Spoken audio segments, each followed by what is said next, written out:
এখানে শুভেন্দু অধিকারী একটু আগে তিনি দাঁড়িয়েছিলেন একাধিক বিধায়ককে নিয়ে, তারপর প্রবীর ডেকে বলবো পথরা, এখানে গার্ডরেল দেখা যাচ্ছে, সেই গার্ডরেলের সামনে একা আসেন শুভেন্দু অধিকারী এবং এই যে ছোট গাড়িটি দেখা যাচ্ছে সেই ছোট গাড়িতে উঠে তিনি কার্যত উঁকি মেরে ঘটনাস্থল এবং কিভাবে কাজ চলছে তা খতিয়ে দেখার চেষ্টা করেন।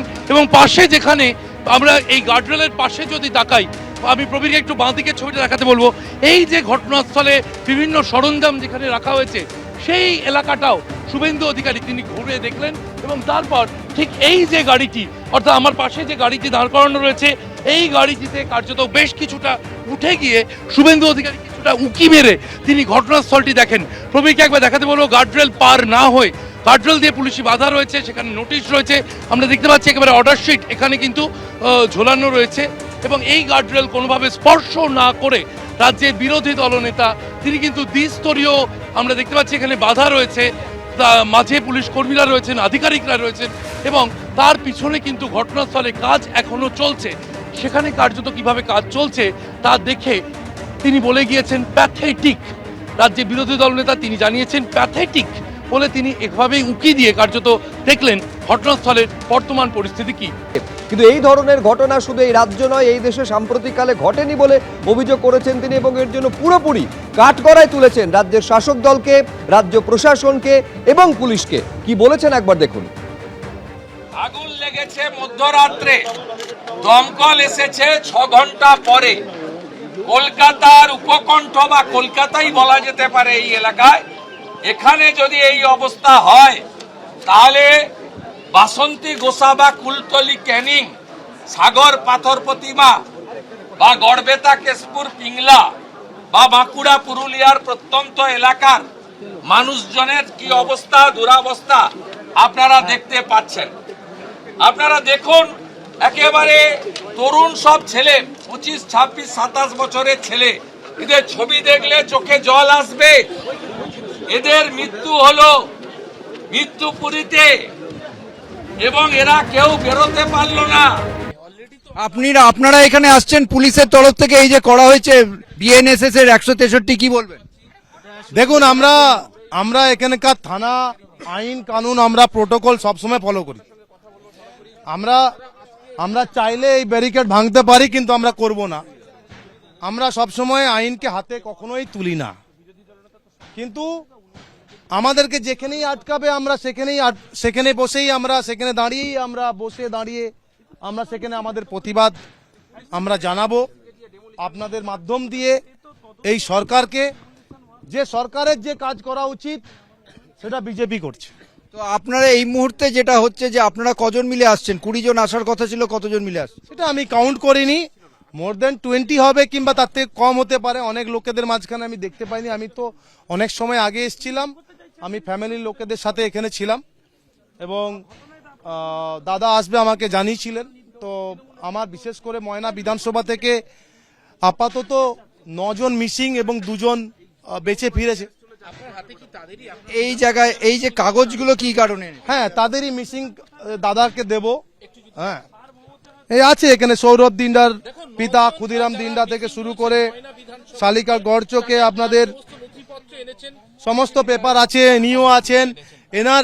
এনার বুদ্ধদেব জানা, এনার যে মারা গেছে বুদ্ধদেব জানা, মানে নিখোঁজ, তার 3 বছরের একটা বাচ্চা আছে, আমি কাল গিয়েছিলাম, এবং ওনার যে ওয়াইফ সে হচ্ছে 4.5 বছরের গর্ভবতী।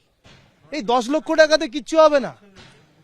যে বাচ্চারা জন্মগ্রহণ করবে সে তো জীবনে বাবা বলতেই পারবে না, সেটার মূল্য এই 10 লক্ষ টাকা হয় না।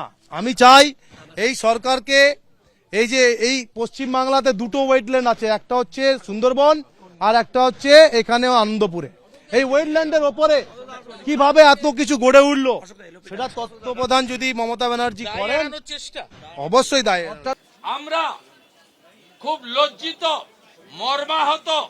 তিনি যে দলেরই হন, রাজ্যের মুখ্যমন্ত্রী তার বাড়ি থেকে 10 কিলোমিটার দূরে এই ঘটনার 3 দিন পরেও মাননীয় মুখ্যমন্ত্রী এখানে আসার সুযোগ পেলেন না, সুযোগ নিলেন না এবং তার মমত্ববোধ, মানবিকতা, প্রশাসনিক দায়বদ্ধতা, সাংবিধানিক দায়বদ্ধতা, তার রাজধর্ম তিনি এখানে পালন করলেন না। তাই আমাদের পক্ষ থেকে মুখ্যমন্ত্রীর এই আচরণের ঘোর নিন্দা জানাই। আমরা আজকে মহামায়াতলা থেকে যাদবপুর সাংগঠনিক জেলা বিজেপির ডাকে সভাপতি অধ্যাপক মনোরঞ্জন জোরদারের আহ্বানে আমরা বড় কর্মসূচি নিয়েছিলাম নরেন্দ্রপুর থানা অভিযান। সেই কর্মসূচিও বাতিল করা হয়। আমরা আজ সকালেই কোর্টে গেছি, মনোরঞ্জন দা কোর্টে গেছেন, একটু আগে কোর্ট পারমিশন দিয়েছে। আগামীকাল আমরা কোন রুটে শুরু হবে? আগামীকাল ঠিক সকাল 11টার সময় আমাদের 11টা থেকে 3টে অনুমতি দেওয়া হয়েছে। আমরা হাজার হাজার মানুষ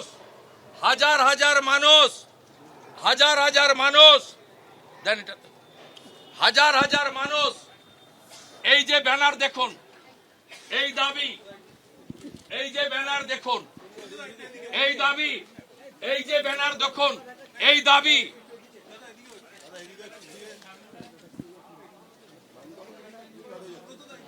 দেখুন দেখুন দেখুন এই দাবিতে কাল জনজোয়ার হবে। নরেন্দ্রপুর থানা এবং তৃণমূলের বিধায়ক, খেয়াদহ গ্রাম পঞ্চায়েত তৃণমূল, তাদের জয়েন্ট ভেঞ্চারে এই লুট, এই অমানবিক হৃদয় বিদারক ঘটনা আমরা ছাড়ব না, ছাড়ছি না। আমরা অবিলম্বে নিখোঁজ ব্যক্তিদের উদ্ধারের দাবি করি এবং রাজ্য সরকারের 10 লক্ষ টাকার আমরা প্রতিবাদ করি। প্রত্যেককে 50 লক্ষ টাকা দিতে হবে। কোথায় কোথায় চাকরি দেন, চাকরির ঘোষণা করতে হবে। এখানকার আইসি কে সাসপেন্ড করতে হবে। এখানকার পঞ্চায়েতকে ডিসলভ করতে হবে এবং ওয়েটল্যান্ডের জমি অধিগ্রহণ থেকে বেআইনি গোডাউন চালানোর কাজে অভিযুক্ত যারা, শুধু ডেকোরেটরের মালিককে গ্রেফতার করলে হবে না, বিহাইন্ড দ্য স্ক্রিন এবং আসল মধু যারা খেয়েছে সেই মধুখোরদের জেলে পুরতে হবে। এই দাবিতে ভারতীয় জনতা পার্টি হাইকোর্টের অনুমোদন আদায় করে আগামীকাল সোনারপুর চলো, নরেন্দ্রপুর থানা চলো অভিযানের ডাক দিয়েছে। আপনাদের সকলের আগামীকাল সকাল 11টায় জমায়েত স্থলে আসার জন্য আমি বিনম্র আবেদন জানাই। এবিপি আনন্দ, এগিয়ে থাকে, এগিয়ে রাখে।